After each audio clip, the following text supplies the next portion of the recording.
Okay, so my stance for ever, actually. So since I joined, I never liked the fact that women had a different standard than men.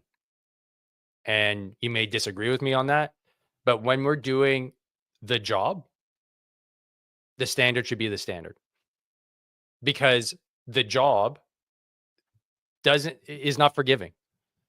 If you're deployed to a combat zone, it doesn't matter if you're a man or a woman. All that matters is that you have to do the exact same thing as everybody else. So to lower this standard to be equitable and not be equal, to me is eroding the combat capability of the force. So much like Hegseth, I totally feel that women should be involved in combat roles. However, there should be the realization that some combat roles are going to be very hard for women to get in. If they can meet the standard, great. But if not, it's going to be very hard for them to meet the standard. So deploy them where they can actually be of greater benefit. And this has historically been done. It's nothing new. It's just in the current climate, since roughly like the 2000s, it's been a push by political movements to get women into the same positions, where I don't think that actually improves combat effectiveness. So I'd love to hear what your comments are on that. And the difference between equity and equality, very important distinction as well. And I want to be clear, I don't think there should be any difference in terms of PT standard for age either. You're 55 years old, you should be able to do the same thing as a 20-year-old. War is war, man. You're doing the same job. If you're deployed, you're doing the same thing as the 20-year-old. So why should you have a lower standard? And if you can't make that standard, find another job that doesn't require that PT standard. That's my opinion. That's why, soldiering and like grunt work is a young man's game. I couldn't do it now. I'm in my 40s. So I wouldn't even attempt. I'm all busted up. So I wouldn't even attempt. So that being said, we got to focus on equality, not equity. And I like what you had to say there. We need to make sure every warrior is fully qualified on their assigned weapon system. Every pilot's fully qualified and current on the aircraft they are flying. And every general or flag officer is selected for leadership or promotion purely based on performance, readiness, and merit. Leaders at all levels will be held accountable, and warfighting and lethality and the readiness of the troops and their families will be our only focus. This has been my focus ever since I first put on the uniform as a young Army ROTC cadet at Princeton University in 2001. I joined the military because I love my country and felt an obligation to defend it. I served with incredible Americans in Guantanamo Bay, in Iraq, in Afghanistan, and on the streets of Washington, D.C., many of which are with me here today. This includes enlisted soldiers I helped become American citizens, and Muslim allies I helped immigrate from Iraq and Afghanistan.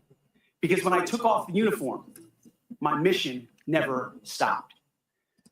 I like what you had to say there too. I think we're seeing now one of the repercussions of 20 years of war. And I don't think the political class truly understands the gravity or the movement that is taking place, especially in the U.S.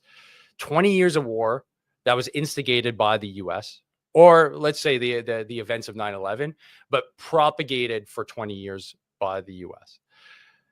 We were obviously a part of that war machine, and the amount of individuals that went through the grinder of the GWAT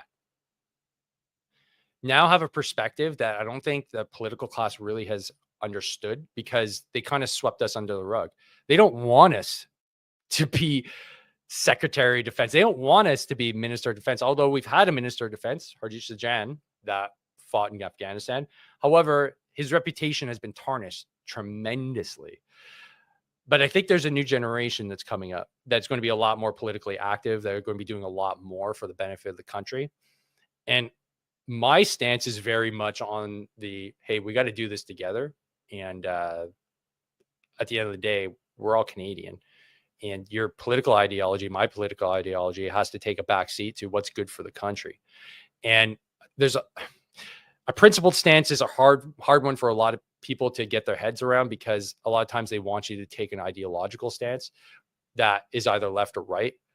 But if you do things virtuously and your goal is to do things for the right reasons, then I don't think you'd be faulted for that. And I'm curious to see how Hegseth actually manages this.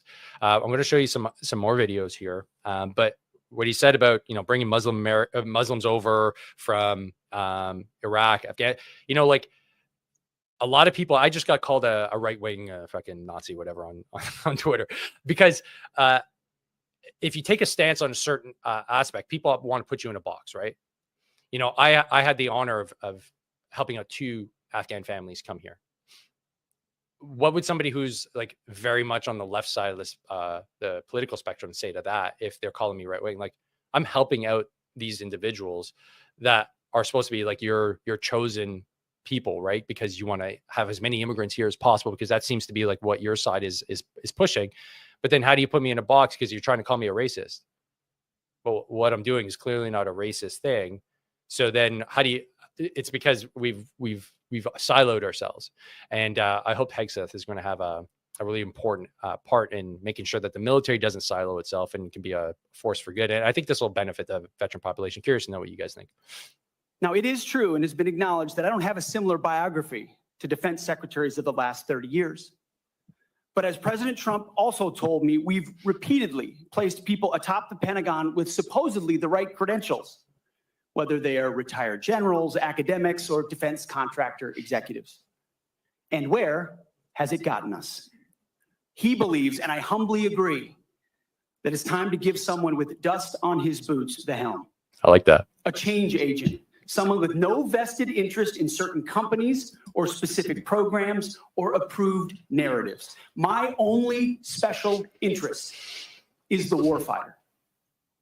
I love that he's using the term warfighter. And if called upon, cool. Winning wars by ensuring our warriors never enter a fair fight.